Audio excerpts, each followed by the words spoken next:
So hello and welcome to everyone. It's great to see a good turnout. So look, this is just an event, I suppose, where we're looking to promote and give farmers information around the commercial beef value. So it's relatively new. A lot of people mightn't have seen it too much recently, but look, it's something going forward that will hopefully be a very useful tool for anyone that's buying calves and any other stock like that in the Mart that they'll be carrying through to finish. So hopefully it'll be a game changer for a lot of people in terms of getting an insight into the genetic merit of calves and cattle in the Mart. So we have a couple of speakers here tonight, and we'll have questions after each speaker. So we have Emmett Doyle first from Bord Bia, who'll be kind of talking around calf markets. Then we'll have Siobhan Ring from ICBF talking about kind of the basics of genetics and how it works. We'll then have Chris Daly from ICBF kind of giving some information around CBV and how to find it and where to see it and what is it. We'll have David Kelly looking around the age of finish. He's also an ICBF. He's based in Tully, which would be our progeny test centre in County Kildare.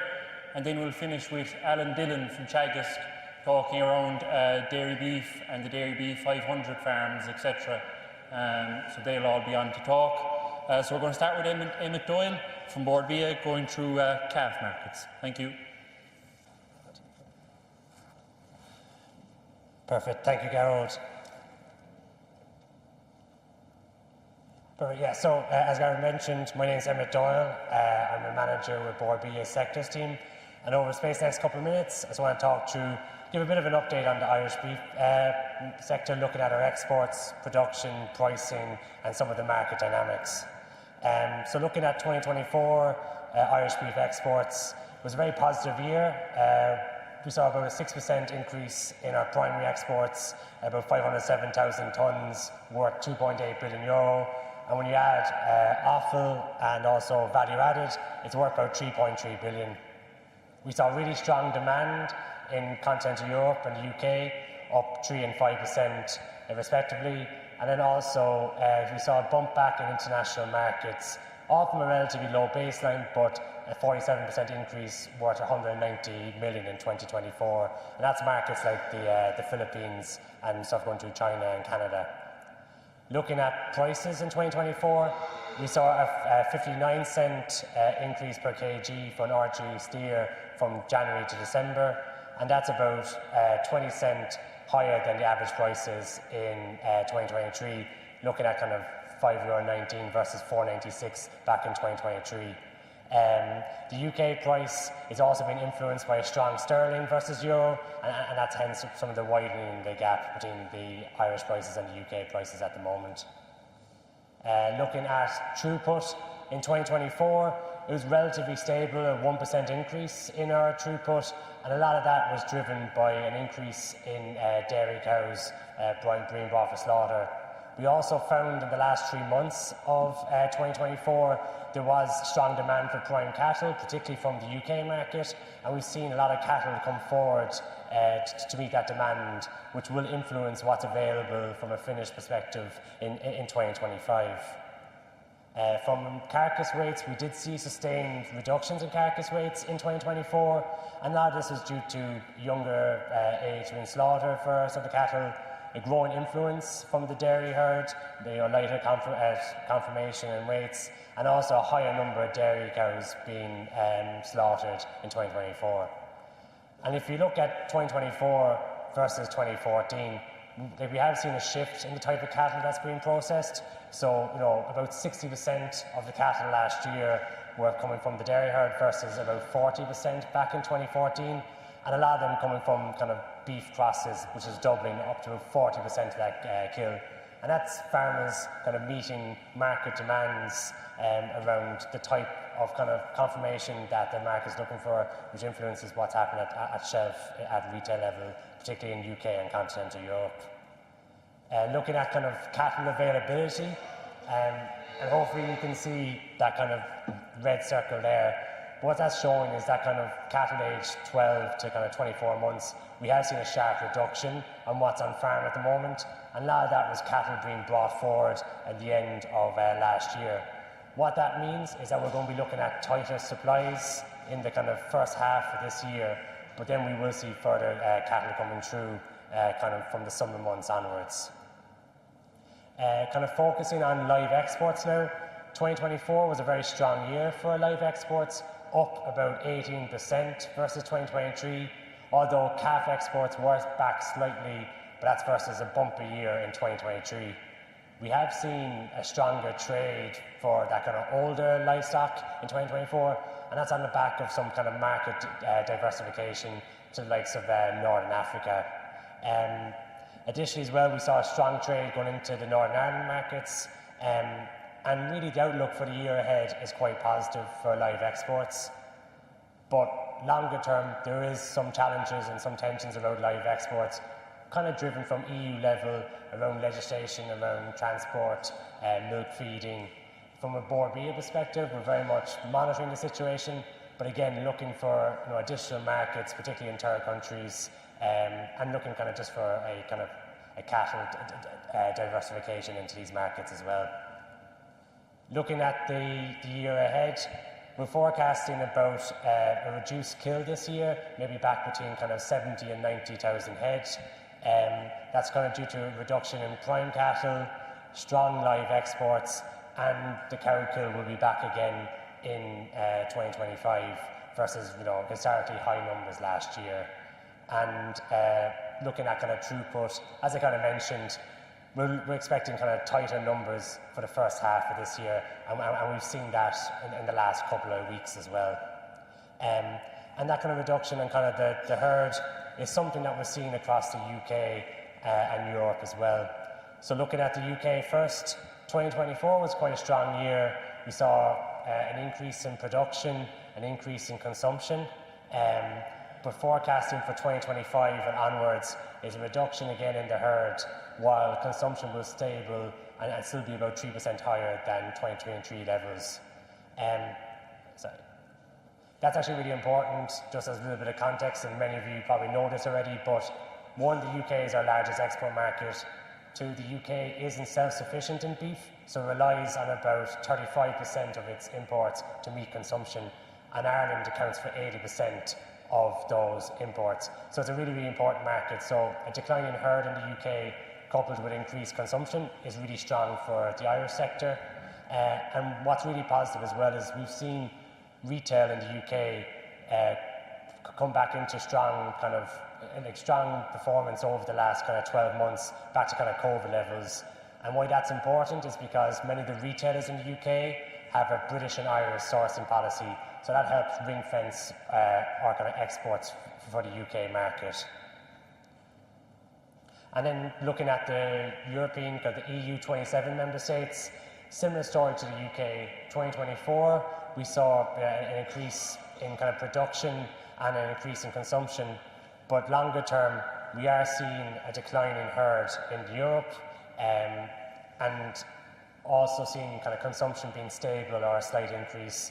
And from a herd perspective, anything between kind of 5 and 8% decline over the next kind of from 2021 to 2030. And again, from an Irish perspective, we have established routes to market in Europe, we have a high reputation, and as a net exporter, this will be positive for the wider sector. So, last slide from me, just as a bit of a summary, 2024 saw strong Irish beef exports, and we're predicting a strong, stable year ahead as well. The UK remains our most important market, and it's really positive what we're seeing in the UK in relation to retail sales being bounced back up again. Irish beef prices last year, averaged 20 cents higher than 2023, and we also saw a 59-cent increase per kg for an RG steer from January to December. Consumption has come back in for beef, and what we're seeing as well is consumers or shoppers switching from eating out in restaurants to buying more expensive steaks at home, which again is really positive for the sector as a whole. As I mentioned, the breeding herd in Europe is declining and will be looking to decline over the next kind of 5 years. And overall, this will influence our trade, our exports, and our prices. Okay, so to start off, I suppose I'm going to go into the next presentations for the rest of the evening, I suppose they're very much focusing on breeding. I'm just conscious, I suppose, that there'll be a few terms probably mentioned later that maybe some people mightn't have heard before. So I'm just going to briefly, I suppose, introduce you to some of the basic topics, I suppose, in terms of breeding. And first off, I suppose, why breeding matters to you as a calf buyer. So breeding, I suppose, is all about setting up your farm for success. So a calf with good genetics will gain weight faster, be more resilient to disease, and be more productive in the long run, therefore building, more long-term farm success. So if you're ignoring genetics, you'll, possibly incur greater feed costs, higher vet bills, etc. So as a calf buyer, breeding matters to you in terms of knowing the genetic potential of those animals and the performance that you can get out of them, and basically how good they will be to the system that you're running. So what is breeding? So when we refer to breeding or genetics, we're basically talking, I suppose, about how traits are passed on from parents to their offspring. So we know that each parent passes on 50% of their genetic makeup to their calf. And it's this genetic makeup that determines everything from how fast the calf will grow to what they will kill out of the factory and how well they will thrive and resist disease as they grow. Another thing that we know is that even full siblings, so siblings that have the exact same sire and dam, they won't have the same genetic makeup. And that's because the parents of those animals have no control over which parts of their genetics are passed from themselves to their offspring. And that's why we see differences, I suppose, among cattle, full sibs, and also, I suppose, even if you think of people as well, the same principles apply.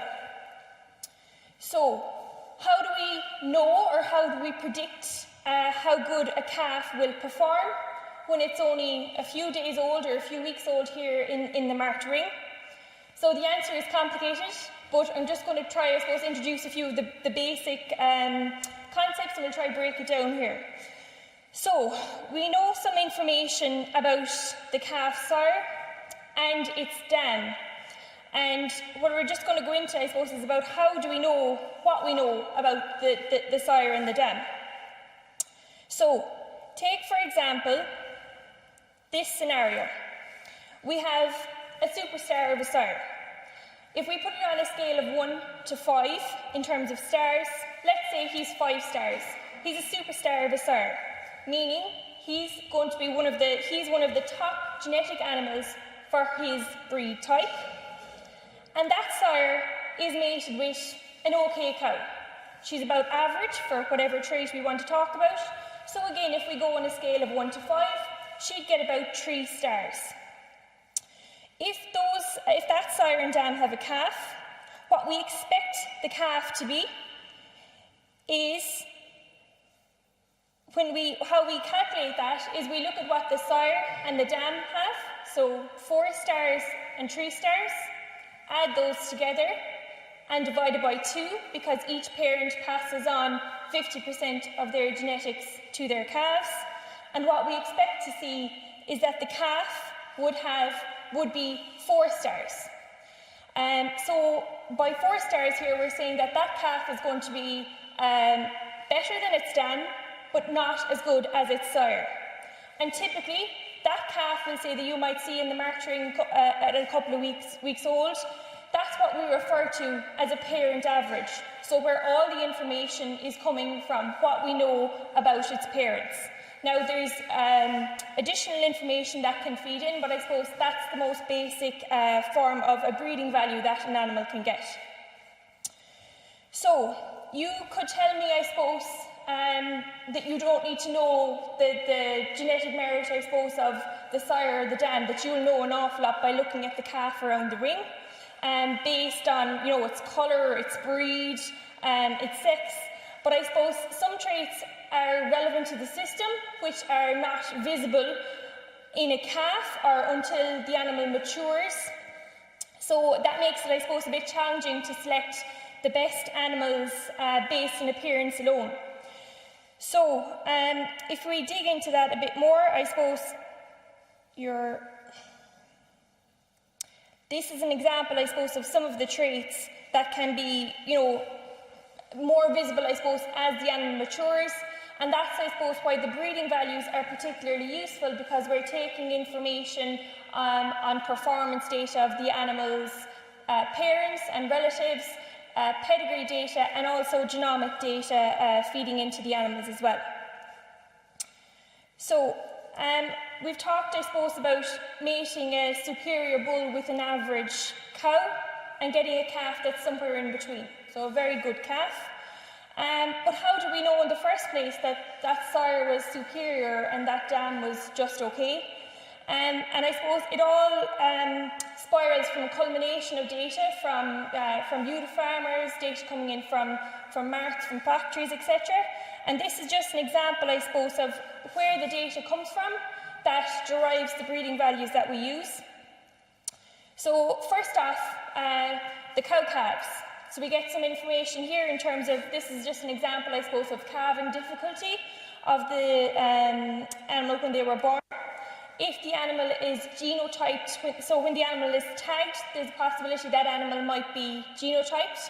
So that information is sent away to the lab and we get back a profile of the animal that allows us to dig a little bit deeper into the genetic makeup of that animal. If animals are weighed, that information can come in either from Marts or farmers recording it themselves to the ICBF database.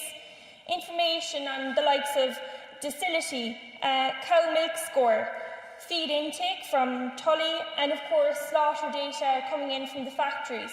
All this data will culminate, I suppose, within the ICBF database, and each of it, I suppose, feeds back into the evaluation, the genetic evaluations, which in turn feeds back out again to the farmers, allowing you to make that bit more informed decisions, whether for your calf purchasing decisions or for those of you that are breeding, you can use that information as well. So, how do we predict that genetic potential? So we take the data that's coming into the ICBF database, so we're using our performance data. So for example here, I have 3 herds. Let's just call them herds A, B and C. And each of those herds has various ages of animals doing various different things. And some animals out of all of those herds have been slaughtered. They go to the factory. The information, for example, like on carcass weight, fat conformation, feeds into the ICBF database. Another thing that we know about the animals in these herds is we know their ancestors. So we know who the sire and the dam is. Now we have another series of herds over here on the right, herds D, E and F, where we also know their ancestral information. So these herds, for example, on the right, they didn't have any carcass data available that fed into the ICBF database, but we did have their ancestral information. And how this is very important is, just say, for example, here in red, I've highlighted 5 animals in red. These 5 animals could all be from the one sire. We could flag another series of animals in another colour here, and they would be from a different sire. And that's allowing us, I suppose, to see the links across various different herds to, I suppose, mimic what the performance is in terms of deciphering it from. Is it a management factor? Is one herd really good at feeding the animals? Or is it down to the genetics? Say, for example, all these animals here in red, if they all have a higher carcass weight of about 20 kilos extra relative to their other animals within the herd, we would be considering them, I suppose, better in terms of their carcass weight. So that sire line would have a better genetic merit for carcass weight than its herd mates. So all that information feeds into the database. So we've got our performance data. So in this instance, it's the slaughter records. And the ancestral data feeds into the ICBF database. And there's a lot of complex, I suppose, equations in the background. But what happens is you do get out a genetic merit for every single animal based on the trait of interest that you're looking at. Now, of course, no single trait defines, I suppose, a productive, profitable system. And that's where, I suppose, you've multiple priorities in terms of, like what the ideal animal is for your system. So that's where we combine various breeding values. So say, for example, carcass weight, you want a heavy carcass, but you also want them to be a good grade. So you combine a series of different breeding values, and that gives you a breeding goal. So Chris is going to go into more detail on the breeding goals of relevance later, but that's, I suppose, where they come from. Then you'll often hear us talk sometimes about genomics, or this animal is genotyped. And what does that mean? So without going into it in too much detail, what I have here, this series of bulls, they can be any cohort of animals that are proven. And basically all I mean by that is they are animals that have a heap of progeny, that say, for example, I have milk in this example, they have a lot of progeny that have been milk recorded. Each of these animals have been genotyped. So what that means is that the animal was tagged when they were born, and a sample was sent to the lab, or a hair sample, and the lab returned back, I suppose, their genotype. And what that is it's just the profile of the animal. It's a series of code, and those sections of the code that differ between animals is what is of relevance, I suppose, when it comes to genomics. So we look at the differences between animals in genomics. So say, for example, here we have 3 strands. So that's 3 strands of DNA. One is in purple, one is in blue, and one's in orange. And I've highlighted where the difference is between those 3 codes. So you'll see the blue has an A, the purple has an A, the blue a G, and the orange a T. The rest of the strand is exactly the same between the 3 groups. But what we do know, I said these animals were proven in that they have a lot of ancestors with milk recording information in this scenario. And we know that the animals that have come back from the lab with an A at that specific location on their genotype, they milk about 1 carton of milk, just for simplicity. The animals that have a G at that specific location, they milk 4 cartons of milk, while the animals that have a T at that position milk 2 cartons of milk. So these are animals where we have their performance and we have their genetic profile. How this is relevant to a calf is when a calf is genotyped from a day old, and you might see them then in the Mart ring, and they're genotyped, they have that code returned back. We don't know their performance information, so say, for example, milk here. Obviously a calf hasn't milked, so we don't know how much they've actually produced. But we know, based on ancestral information and a series of proven animals, that where we have the G sequence here, we can predict how much milk we expect that animal to have. Does anyone want to shout out in blue the animals that have the G here, how many cartons of milk they might have? 4. Very good. So, and for the A, it's 1. And for the T, the orange, it's 2. So we're giving the predicted value for these calves that are genotyped and don't have the performance data.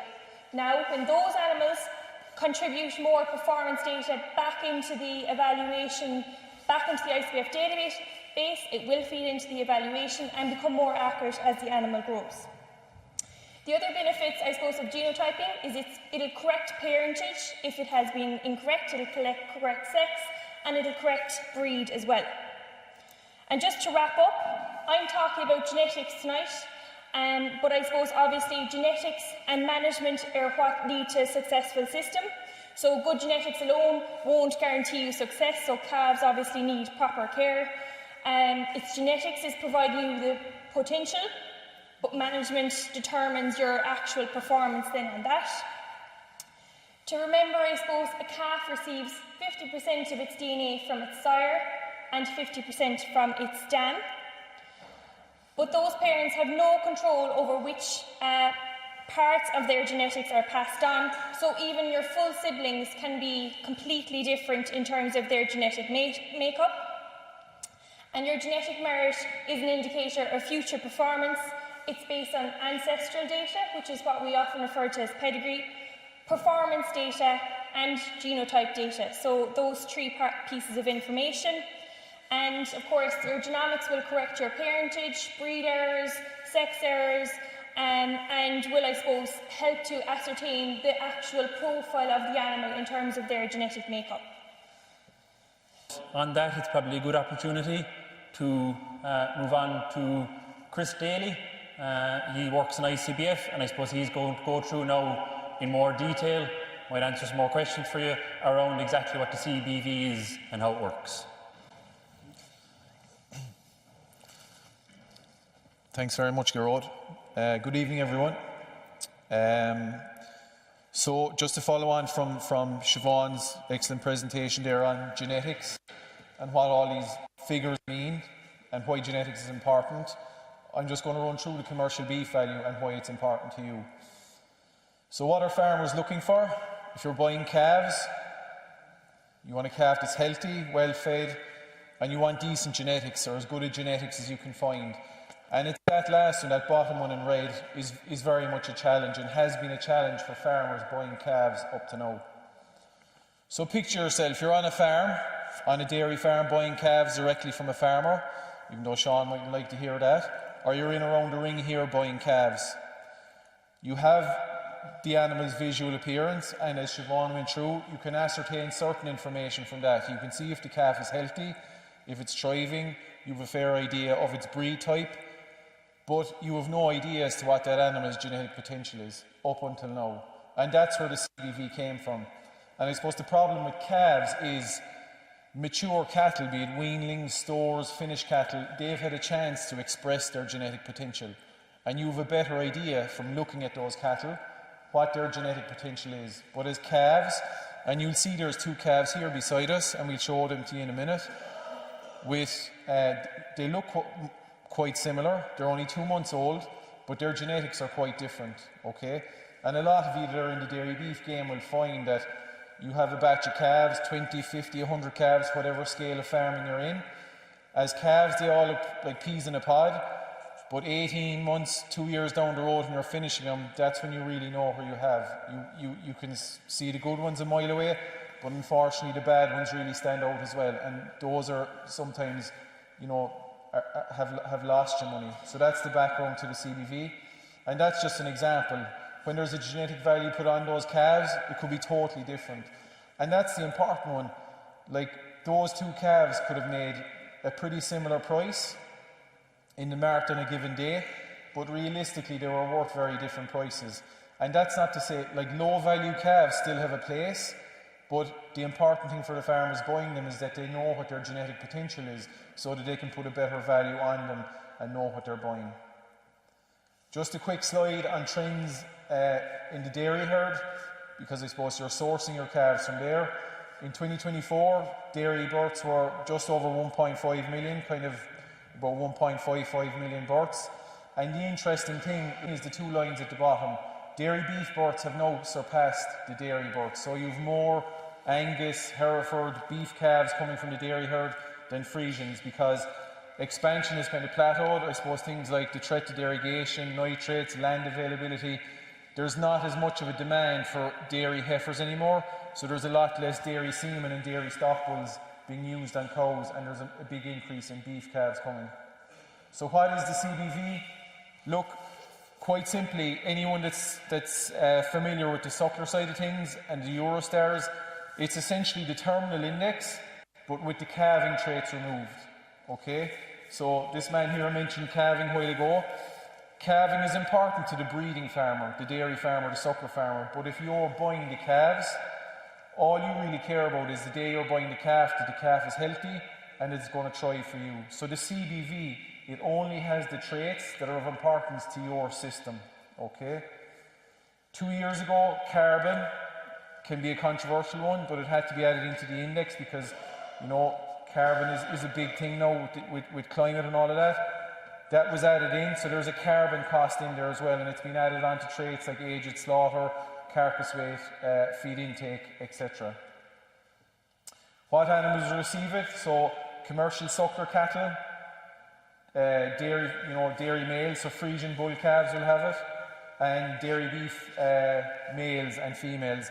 Any female, when she has a calf, she no longer has a CBV because she's now a breeding animal. The CBV is only for animals going directly for slaughter, or prime cattle as we call them. So it's the latter two animals or types of animals that most of you will be interested in. Just to go through the star ratings on it, so we did put a star rating on the CBV, and I suppose the reason for it was to give farmers an idea as to what a figure or where a certain figure of a CBV ranked, okay? If we just put a value on a calf of €100 without any kind of ranking, it will be difficult to know, well, what is that €100 relative to, or where does that animal rank? So that's why the star rating was put in there. You have the crossbreed figures, but we also broke them down into breed types. So there's 3 breed types. You have suckler, so the suckler animals, beef sire, beef dam, the dairy beef cattle, and your dairy. And I suppose the percentiles are very different across them. As you could imagine, on suckler animals, the bar is very high to be a 5-star animal. It's up at €297. Dairy beef is much lower, 130, and dairy, so your Frisian bull calf, it's only €24 to be a 5-star. The reason we have the breed type information is a lot of you, when you go out to buy animals, particularly calves, you probably have a set type of calf in mind. You know, it could be Hereford bulls, it could be Frisian bulls, it could be Angus heifers. If we only showed you the crossbreed stars, you'd be probably saying, well, look, I know the dairy cross calf is going to rank poorly in comparison to the suckler, but I want to know within that dairy population, which calves are ranking the highest, okay?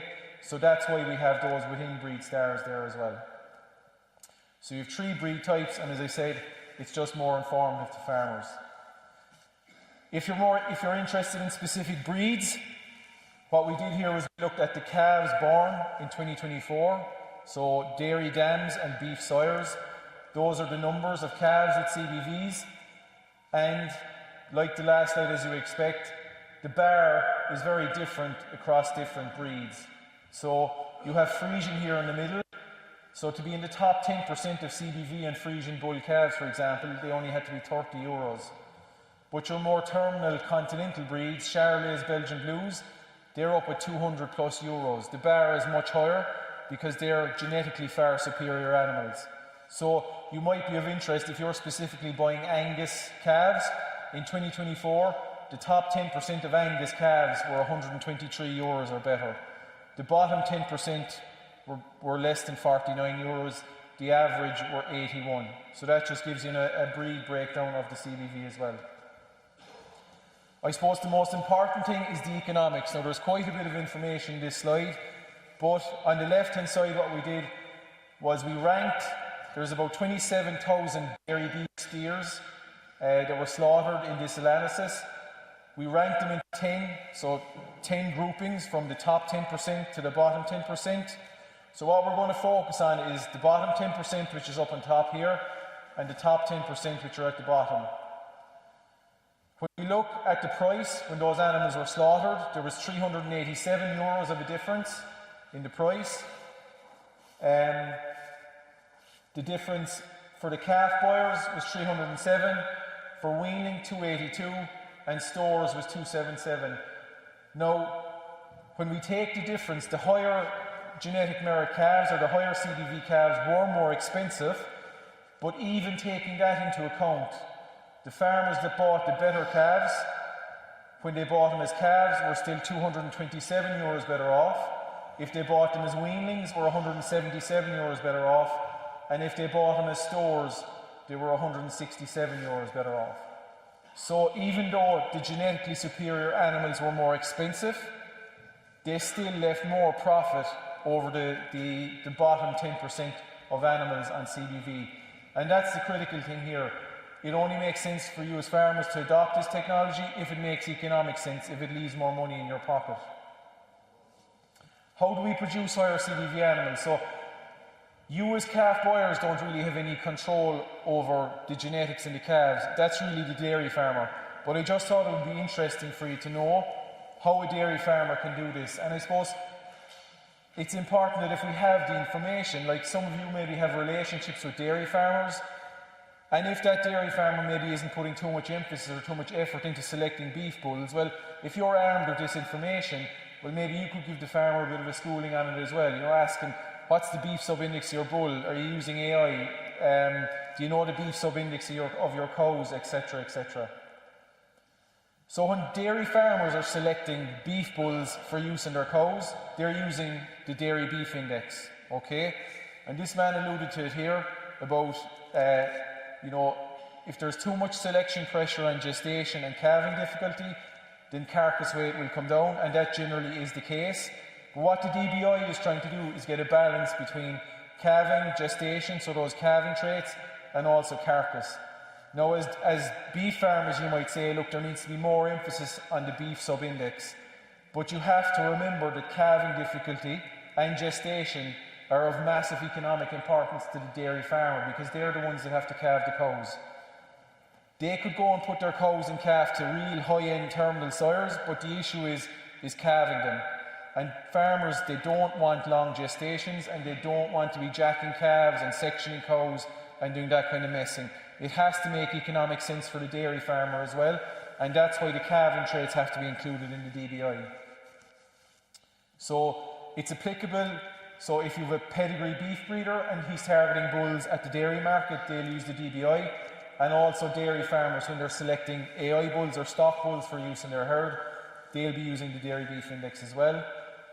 But critically, within the dairy beef index, if a farmer wants to breed higher CBV calves, it's the beef sub-index is key. If we had a dairy cow standing in front of us here and we had a selection of 20 different sires to mate with her, the bull with the highest beef sub-index will produce the highest CBV calf all the time, because that's what's important to you as farmers. Now, if that bull with a high beef sub-index is too difficult calving, then there's no point in the dairy farmer using him, because what they'll gain in calf value, they'll lose in long gestation, calving difficulty, etc., which leads to vet bills, labour, and all those sorts of problems. So there has to be a balance there. But definitely, there can be a better job done on bull selection. As Siobhan talked about, a proper breeding programme should be able to identify sires that will give us that short gestation and adequate calving ease, with also the necessary carcass traits as well. What's the carcass merit of the dairy cows? So a lot of farmers might think that, look, I've heard of 100 dairy cows, they're all Holstein Friesian, there's no crossbreeding. Sure, their genetics are all going to be pretty much the same for carcass. But the reality is actually very different. This is a herd, a dairy herd, no crossbreds or any of that Jersey influence, fully black and white. Here are two cows, both around the same age, and there's a huge difference in their carcass merit, in their genetic potential for beef. So if you mated the same beef bull to those two dams, you're going to have very different calves. So this high cow, she's a very high beef merit, so I would imagine in the flesh she's probably quite a big cow herself. When the day comes that she's going to be culled, she's probably going to come into a fairly good carcass value.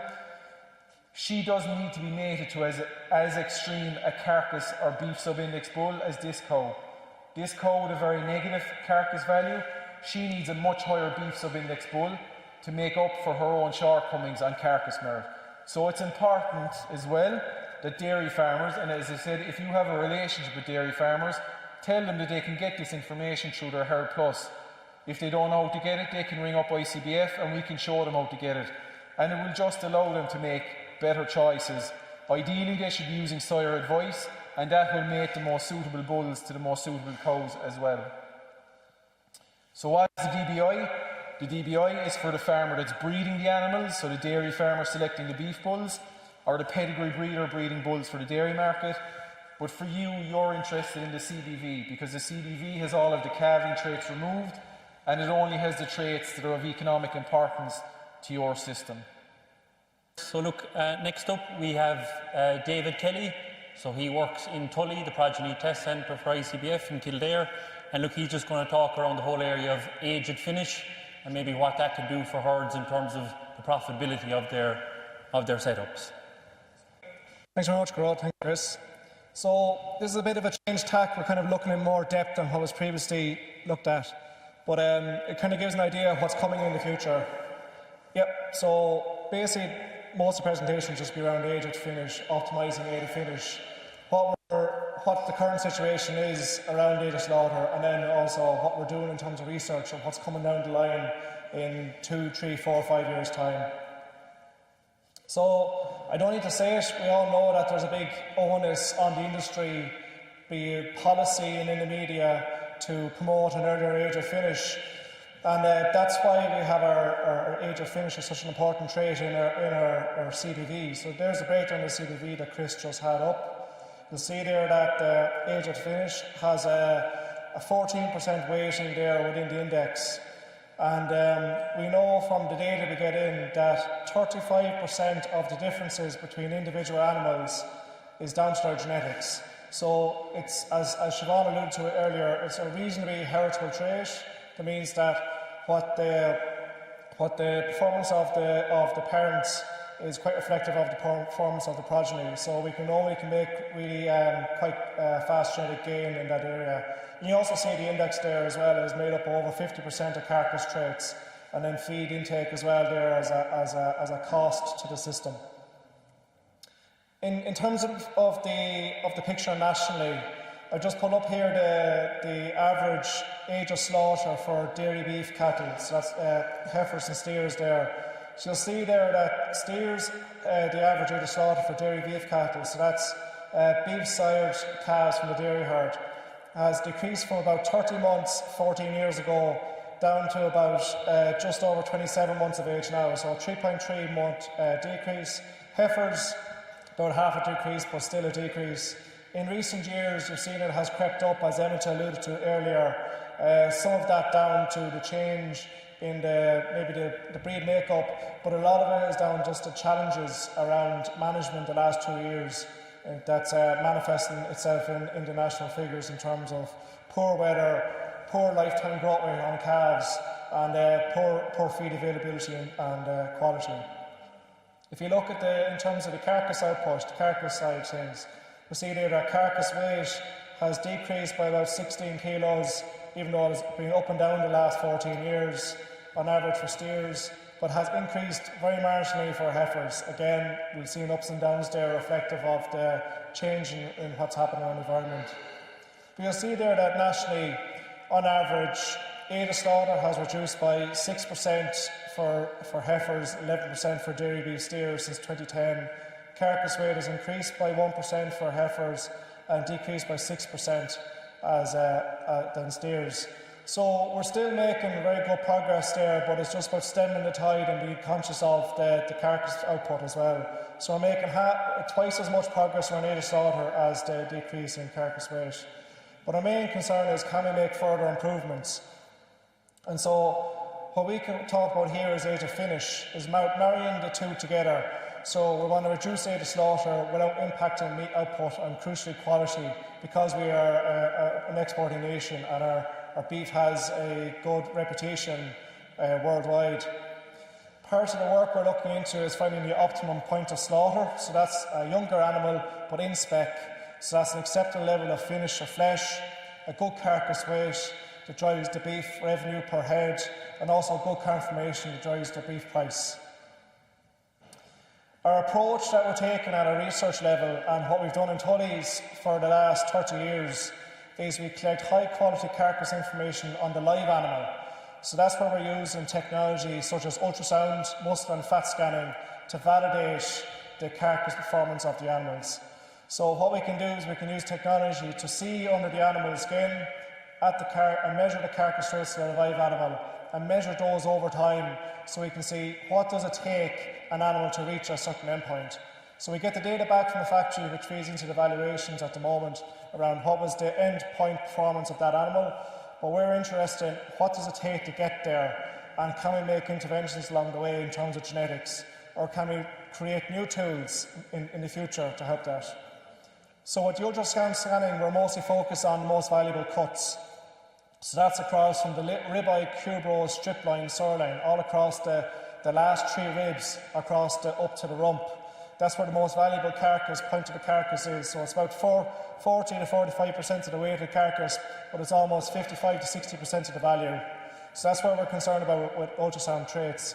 And it's the standard that has been done nationally. So for anyone that has kind of followed the technology, it would be known that it's used quite extensively in the US and Australia and South America as well, where they wouldn't have the interconnectedness between the abattoir data and the pedigree. So this is just an example using Tully data. So what I've done here is we have data from 320 Tully dairy beef steers. I've split them up into the top 10% on CBV and the bottom 10% on CV. I think on average, just off the top of my head, there's about an €83 difference in CBV value between those 2 groups of animals. We'll see there then that we have the different traits. Crucially, we're measuring feed intake in Tully. So in Tully, just an example, all the animals are coming in, they're in standardised groups or batches of around 40 to 50. All the animals in a group are fed the same diet and under the same management on a finishing diet, so we can express their full genetic potential. So if I just break down here and put a cost of feed across the 70-day finishing period, the top 10% on the CBV are expected to have a €26 lower feed cost based on their lower feed intake per day. If we break that into, so that's our feed cost, that's the cost of the system. If we look at the revenue, which is our carcass revenue output, we can see that the top 10% on the CBV animals, they have a higher carcass weight, a better kill out, they're better conformation, they're slightly low on fat, but they're still within spec. So if you broke it down and I just put a pull out of the air, a 575 kilo per price, those top 10% group on CBV are expected to generate €290 greater carcass revenue per head. So we have a saving on the feed cost and also greater carcass revenue for the same age. And you see there I have pulled out some of the ultrasound traits there. So the main ones we're looking at is muscle depth on the strip line, fat depth at the same location, but also crucially, and is getting big interest now, is the marbling. So that's the percentage intramuscular fat. So you see there that the higher the top 10% CBV animals, they're better conformation, so they're more muscle depth. They're slightly lower fat grade, but they're still within spec in terms of mils of fat at that point. Slightly lower in marbling, but it's still within the target. So the target on marbling internationally generally is above 3%, but not too fat, because our consumers generally don't like too lean or too fatty of a carcass. So a different consumer taste compared to other countries. But the main message here is that the higher CBV animals translate into a more carcass efficient animals. Greater carcass revenue, lower feed costs. If you want to look into the ultrasound data in more detail, so we already know on average if you have a higher fat grade, you have a greater fat depth. But what I have here is the average and the variability in ultrasound fat depth across the grades. So you'll see there the red dots means on average if you get a higher grade of fat grade, you have greater fat depth. But you'll see there that the plots either side, we have massive variation within those grades. So we have some animals there that are hitting 3 mils of fat, they're only hitting 3 mils of fat in the strip line at a 4 minus, and other ones then are hitting that grade even though they're 3 minus. So on average, they're fatter in terms of fat cover, but in terms of where the steaks are being cut off that go into the packet, we can see there's huge variability, so there's massive opportunity to exploit that. The same way if you look at the conformation and muscularity, greater conformation at a given carcass weight, more muscle, so more red meat. But again, we see big differences there. And you'll see it yourselves in the animal. You'll see that some animals put on fat on the rump first, and it takes them a while to put across the back or across the ribs. So they feel fat in different locations. And that's one of our things, is that we're measuring those different points across the animal's back, so we can build a profile of what an animal takes to reach an optimum. So again, we're not breeding, we don't want the extremes. We don't want an overfat animal, overfinished, or too conformed that's going to not finish well, or under conformed. It's going to have a low muscularity. We want the intermediate animal there for those kind of traits. So it kind of comes back to Siobhan's point there, like we're using an index of multiple traits to reach a common goal in terms of profit. So that's kind of where the data we have at the moment from Tully. Some of the work we're doing around digging deeper into this is looking at ultrasound scanning commercial cattle and digging deeper into understanding how to achieve the target finish from a genetics point of view. So we're really looking at the ribeye area, which is actually, we can actually measure the area of the steak in a live animal and look how that develops over time. Similarly, we can look at the fat depth, and then we can look at the muscle depth as well across the strip line and the sirloin areas. If we combine that with our already available meat eating quality index, so we have meat eating quality values for AI sires that's available on the ICBF website for tenderness, juiciness and flavour. So this is data come back from actual people eating the steak and giving a score. And we can distinguish genetically better animals, genetically more tender animals from genetically less tender. So that's a standalone traits. They're available on the ICBF website for sires. They're not in our index at the moment, but if we can marry the two in terms of having good measurements of carcass output, in terms of maintaining our meat eating quality, it translates into future tools to achieve the level of finish and quality in more detail. It's just an aspect of what's being done at the moment, of future things that may come down the line to help. So just to summarise, we've made significant progress in reducing rate of slaughter as the industry goal, but we definitely have more scope for improvement, as previously mentioned there, around maintaining the carcass output and driving that on. There's a huge amount of variation finish within the carcass grades, and we're interested in using this technology to see can we exploit that even more. From the analysis in Tully, so for all animals are on a standardised diet so they can express their full genetic potential, we see the CBV ticks the box for carcass efficiency. So the higher CBV animals are more carcass efficient, lower feed intake, lower feed costs, but greater carcass revenue. And then we have, just to mention, the new research into genetic potential for optimum age of finish. So that's using measurement of live animals over time so we can get a better picture, particularly around marbling. So most of the marbling figures comes from ultrasound and is not so much measured in the factories. But just to mention as well, we have that project ongoing. For anyone who's finishing cattle is interested in participating or learning more, you can come up to me afterwards and if you want to get more information, or my email is at the very top of the slides. Thanks, Amelia.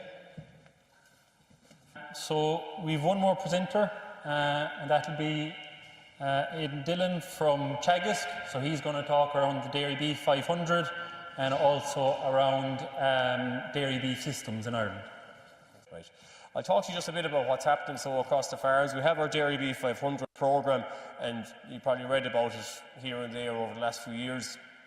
Essentially, we run a series of demonstration farms, amongst other innovations we're at, across the country.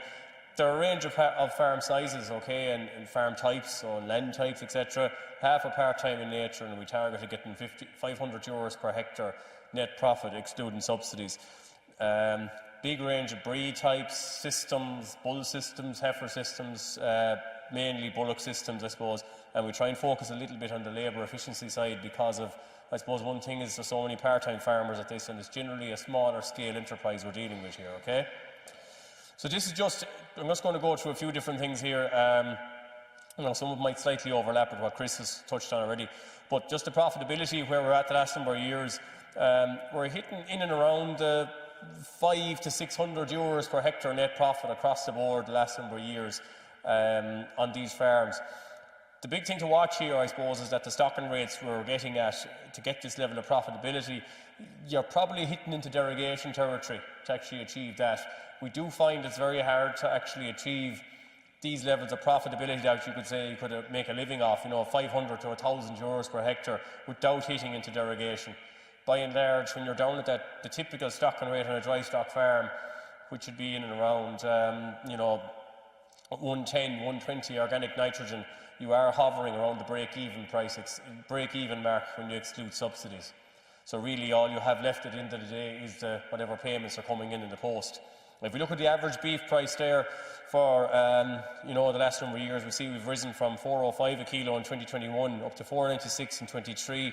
I just checked the 2024 price there for it come in, it was €5.07 in 2024.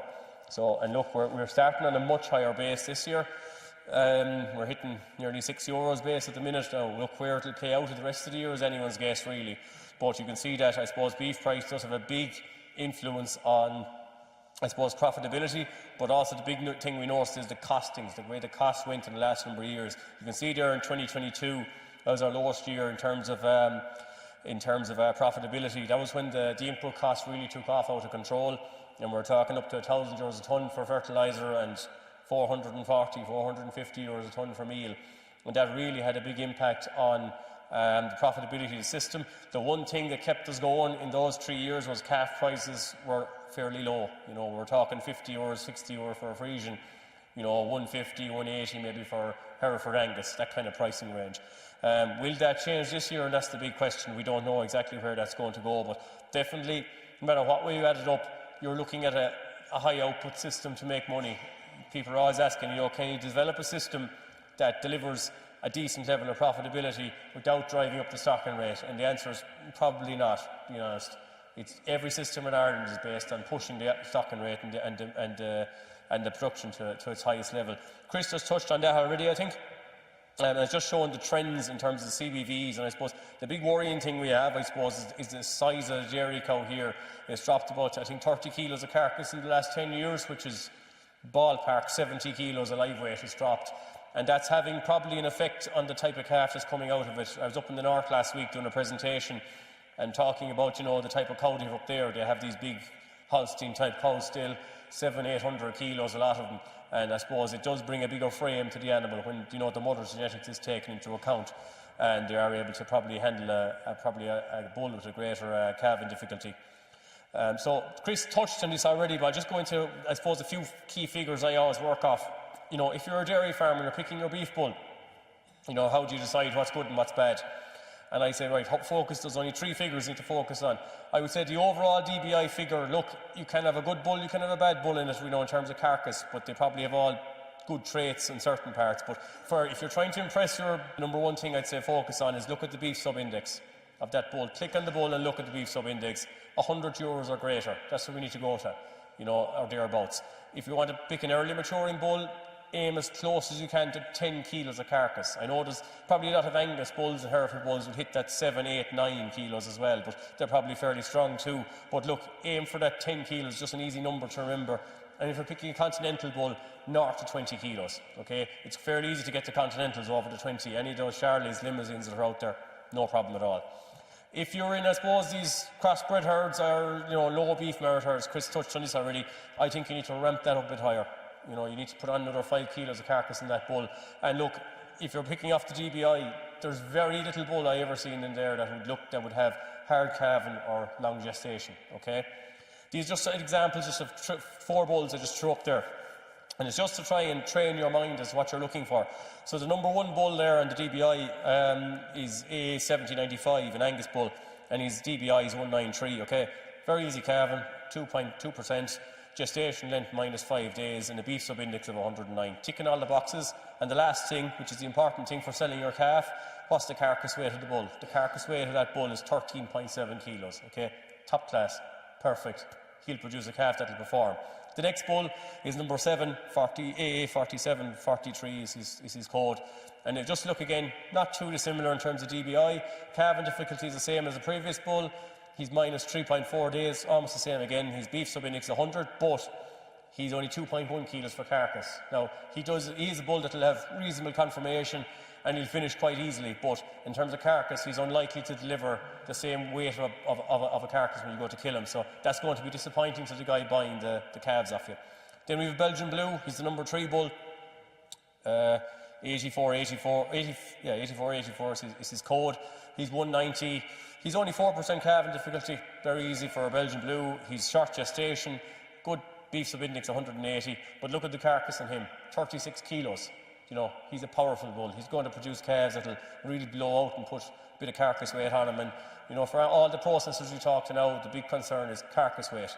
A lot of these animals come from the dairy herd are low carcass weight, and it's inefficient to process them. They don't fit into all the markets, so we have to have a minimum spec. You know, we need pushing that 280 kilo carcass and above for all our beef cattle that we're slaughtering. And then you've number 26 there. He's a limousine. He's very popular in the suckler herds and the dairy herds. LM 2014. Again, very easy calving, slight extra couple of days on the gestation length, but that's kind of typical of a limousine, what you'll see. And the beef sub-index is 170, but again, very, very good carcass, 28 kilos. Okay. So then, I suppose we'll just move on then to the dairy beef. For a farmer's perspective, what are we looking for the guy selling them and the guy buying them? And I would say the big things are, for a dairy farmer, remember who you're dealing with here. The majority of farmers are part-time. Okay, the average number of calves that's been bought off dairy farms is less than 40. Okay, about 39 calves is what comes in every year. So you're dealing with generally a bit of a smaller part-time system. I would say, look, if you're dealing with these part-time farmers, they're probably not cash poor in a lot of cases, but they are time poor. And I would say in general, they take these calves through to various stages. They don't all finish them. Some are selling them at maybe middle of the following year, 16, 17 months. Some are selling them at just before the second winter, and some are finishing them, and some run them on to a third grazing season and finish them then, okay? And generally they can fall in with other enterprises on the farm, so there may be sheep, there may be sucklers, there may be tillage, there's something else going on there. And look, a large number of calves, around 400,000, who are staying on dairy farms to various stages, and we're taking off there. Okay? If you're a beef farmer buying them, there's a number of things you don't want under any circumstances. I would say, look, health issues is number one. I'll say there's more work with 2 sick calves than 50 healthy ones. The sick ones will break your heart, especially with pneumonia, scours. There's no one wants to be out at night tubing calves and injecting them and waiting for vets at 10 o'clock at night when they come home from work. What they want is a healthy calf that will thrive and cause no issues. The pricing, I suppose, is something that I think is going to come to the fore this year. The dairy farmers expect a big price. The beef farmer doesn't think they can give any more. But I would say, look, whatever it ends up at, overpriced genetics is our problem.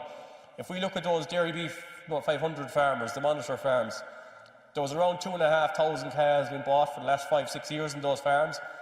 The vast majority were Frisian. The reason they actually went that way was we were finding trouble getting proper beef genetics in our calves. A lot of these Herefords and Anguses especially were coming in. They were paying top dollar, but when we actually started finding out the sires and genotyping them, we were very disappointed with the quality of the bulls being used, especially stock bulls. Negative carcass values, bulls with -2, -10 of carcass. So look, it was a bit of a lottery when we were buying these calves. And that was why the Frisian was actually preferred. The idea was that the Frisian was, look, they cost 50 quid or 60 quid. They're early calves generally. They grade probably P or O-, and they weigh 300 kilos dead. So you kind of knew what you were getting, okay? The farmers that buy them don't like young calves either. I would say 3 weeks plus is where you need to be aiming for if you're selling calves. So, 3 to 4 weeks is the ideal. Light calves as well. Calves under 50 kilos are very poor sellers. Generally, when you see them under the 50, the price goes south. And light carcasses are finished as well, and that goes for processors as well as farmers. No one really wants to see these light carcasses. Anyone that buys calves, they don't want to multiply the numbers to make up the amount of carcass they're selling off the farm. They want the individual animals to perform and produce as much carcass as they can. So I would say then, right, what to avoid? So if you're selling the calves, light and young calves under 3 weeks of age, poor genetics as well. The CBV will enable greater decision making on your price. But at the same time, look, we are going to have low CBV calves, but that's the idea of the CBV. You can identify which ones are high value, which ones are low value. You can make as much out of a low value one if you buy them right, as maybe overpaying for a high value one. If you're going out paying 400 and 500 euros for a calf at 2 weeks of age, there's no guarantee you're going to make a penny out of them unless beef price keeps shooting up the way it is. The calf you buy for 50 euros, if he's done right and he's healthy, may leave as much money at the end of the day or more, who knows. Okay, setting the bar too high on price, I would say, look, for a dairy farmer, you want to entice a regular customer coming in. If you're trying to sell your calves, you want this regular guy that you're going to text maybe on a Wednesday and say there's 10 calves here for you on Saturday morning. The box rolls in, takes them away and leaves a check behind. No hassle. And producing calves that produce low carcass weights, that's the big one there. And we're seeing a lot of, I suppose, the carcass weight, especially in some of those dairy bred heifers from the dairy cows, they're coming in quite low. A lot of them hitting the 230 to 250 kilo mark, not really good enough. We need to put another 30 or 40 kilos onto them. So I would say, look, when you're targeting buying, you're looking at a calf that's 50 to 60 kilos, minimum 3 weeks old, and high CBV prices will sell at higher. High CBV calves will sell at higher prices. Vaccinating, I think, is becoming nearly mandatory at this stage on a lot of farms. We are seeing big increases in the amount of pneumonia in calves. We often get asked, is scour a big problem with calves? And generally it's not that big an issue. Generally by the time the calves come onto the beef farms, scour is kind of past to that stage. It's pneumonia is our big problem, and it can hit at any stage from 3 weeks to 9-10 months. So we think the vaccination policy is probably the best insurance you'll ever get. Give them whether it's intranasal or injectable, whatever way you go, talk to the vet and make your decisions there on that. And look, if you are a dairy farmer selling calves, use your CBV to promote your calves. And if you're a beef farmer, ask the dairy farmer to look at their CBV. They can print them off ICBF, even if they're not a Herd Plus member. The list will be there. If they're genotyped, it will appear up here on the Mart board if they're selling them there. And look, you want to buy the best genetics you can. If you are expected to pay a high price for calves, you want to ensure that at least they're going to thrive, put on extra carcass over what's expected, and going to leave you plenty in the bank. I would say, look, if you're selling calves, be willing to hold on to them the weekends or where the calves are sold generally, especially if you're a part-time farmer, that's your day for picking them up. And if you're a dairy farmer, ensure that these calves are getting colostrum. Colostrum is the best vaccine you can ever give a calf. And ensuring that they get that 2 to 3 litres when they're born and they're looked after well for the first 3 weeks and reared in a good environment. If a farmer comes in to buy your calves, you want to see the calves sitting in a nice clean bed of straw, looking healthy, the ears up and no scour on the place, etc. I would say, look, if you are selling calves, for the beef farmer and the dairy farmer, it's ideal if you can do a deal for a large number. Buying off less sources is the best way to eliminate or reduce the disease risk. And a large number of our demo farms who have moved from buying in Marts or through dealers back to buying from a small number of source farms, they've definitely reduced the prevalence of disease and the incidence of pneumonia in the farms. It's made a huge difference in terms of vet bills and the hassle that's involved with sick calves. If you're a dairy farmer, use that dairy beef scorecard also. It's there to be used. It'll give you an idea how your calves performed when you left the farm, and you're giving confidence to the farmer that's buying those calves that they're going to thrive and perform and grow. Okay, so that's enough for me anyway. Thanks very much. The program here over the years, trying to source calves maybe has been an issue, and like I talked about in my presentation, the big issue with calves is they haven't a chance to express their genetic potential, so it's very, very hard to judge what you have. So sourcing calves, when you get to see the purchasing, so if you just pick on the slide there. So the picture of that board is actually, I think, from this Mart a few years ago. We took this picture. You can see two screens here. So that's when you get the CBV when you come into the Mart and buy the calves. You have the tag number. In this case, for these two calves, because they're females, we have the replacement index. The crossbreed star rating to the right of it is their replacement index star rating. But if you're buying them for beef, it's the last two you want. It's the CBV and the dairy beef star rating. So that one is saying €170 on the CBV, and the dairy beef is 4 stars. And this is the actual Mart screen here I'm pointing at. The example on the slide, so you can see that calf actually has a negative value. So that's a Frisian bull calf that has a very low piece-wise negative CBV value. The star rating is 2-star, so it's a 2-star within that dairy population. Okay? So it's at the lower end, but there are animals that will be even worse than that, minus 20, 30, €140. Okay? If you just click on here, Alan. So it's on the Mart boards. It's only available for genotype animals in the Mart boards, and the reason is we want to make sure the animals are square careful. Okay? So that gives you confidence that when you're buying the animals, the CBV, the animals are carefully verified, so you know exactly what you're buying. And the stars on the CBV, as I said, they're within breed type. Okay? Because if you're in the market for, say, Frisian bulls, and if we use the crossbreed stars, all the Frisian bulls are only 1 star. That's not going to tell you a whole lot. We probably want to know within the population of Frisian bulls what are the best and what are the worst. So that's why the within breed stars, within breed type stars are there at the moment. Just click on there again. So, in the last number of weeks, this is a new facility available in ICBF, and I really think it's going to be a game changer in terms of buying animals. Okay? What this will allow you to do is, you're at home in the morning, having your cornflakes or your poached eggs or whatever you're into yourself, and you want to go and buy some cattle, you can go onto the ICBF website, go into the Mart tracker, and you can see how many animals are available for sale in all of the marts that are on that day. So how does it work? The calves come in down the back here, Sean or whoever's down the back, they scan the cards of each animal.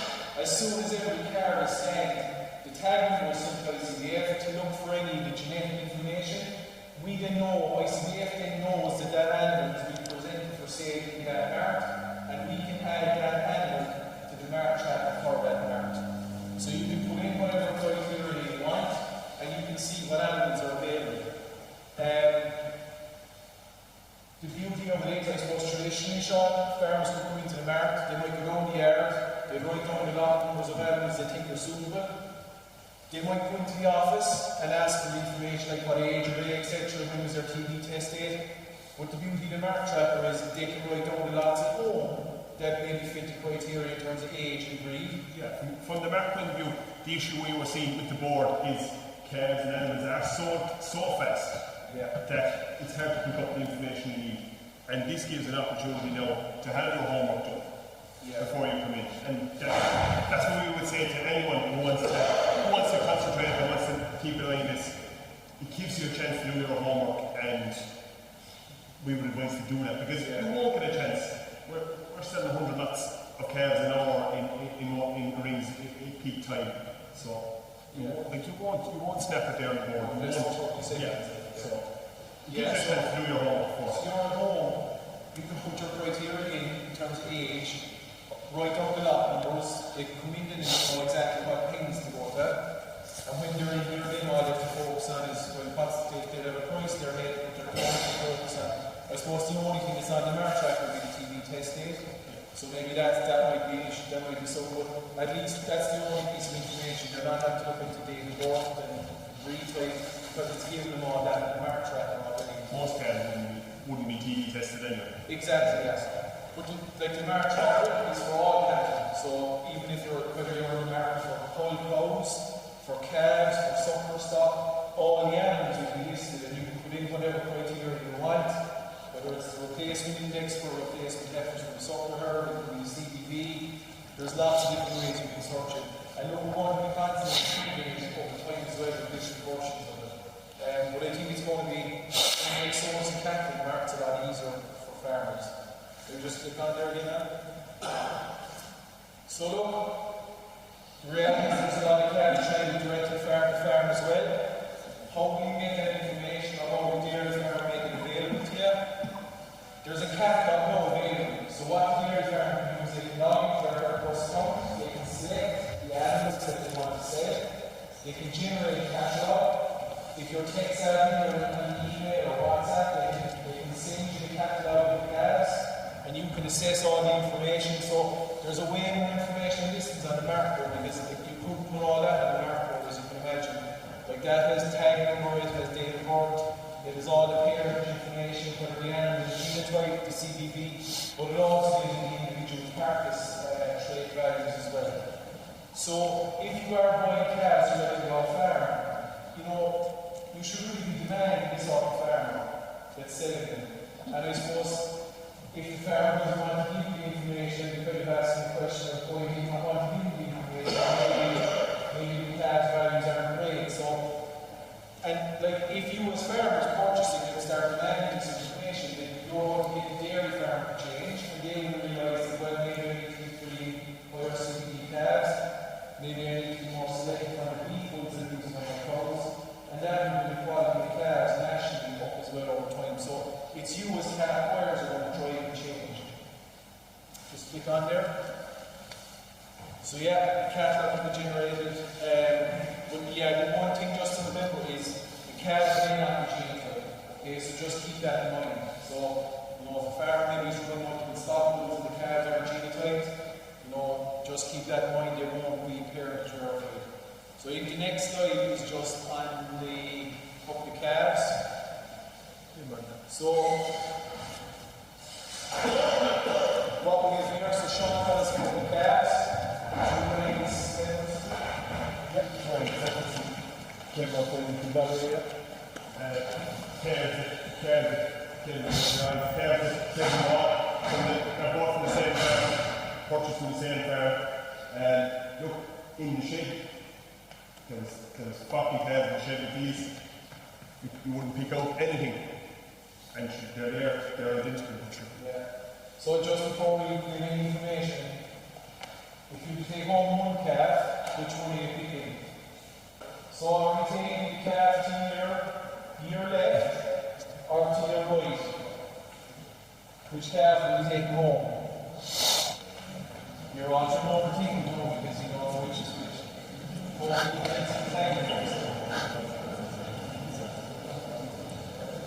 Nothing between them now. There's nothing between them. Oh, Thomas, so, I mean, I think in fairness, this calf probably looks a little bit slicker and a nicer coat of hair. No, but interesting, this calf is the better CBV. So this calf is genetically a better calf. So this kind of slightly, I suppose, ready overnight. And like, that just shows the problem with calf point, Sean, doesn't it? That the CBV is powerful information to have because those calves would go for the exact same price that they were here in the ring. But just having that genetic information gives you a little bit more information. So if we actually, so this calf is 4387, so that's it up on the board. It has a, so maybe farmers looking to buy it and something that's not their game, but they might want to buy it if there was a softer replacement. That's why the replacement index is on the board for them. But for those buying them for beef, the CBV is 117.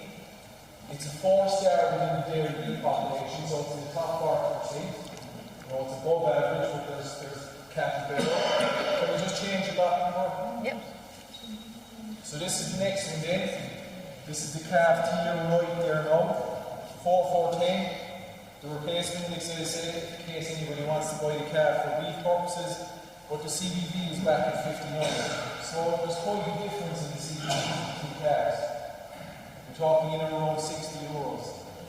And that calf is back at a 2-star level. Okay? So I suppose that just encapsulates the value of the CBV and having that information in hand in the one. Because there's very little difference in the calves looking at them at that age. So I suppose on that, in terms of the number of calves going through Mart with CBVs, in order to have a CBV in the Mart, they must be genotyped. So that typically will be your herds that are in the national genotyping programme. They're genotyping their calves at birth. They're sire and dam verified. And look, every year it is growing. I would say in terms of calf numbers for this spring, there'll be, 600,000 calves born in dairy herds that are in the national genotype programme that will be genotyped at birth. They'll all have CBVs if they go through the Mart. So there should be a good selection, while a couple of years ago there would have been very few going through the Mart. Perfect. So look, I think that's kind of it. I want to thank everybody for coming. Hopefully you got something out of it. And look, if anybody's any other questions, there'll be ICBF staff outside the door if you have any questions. And just to thank the speakers as well. Thank you very much. Cheers. Safe home.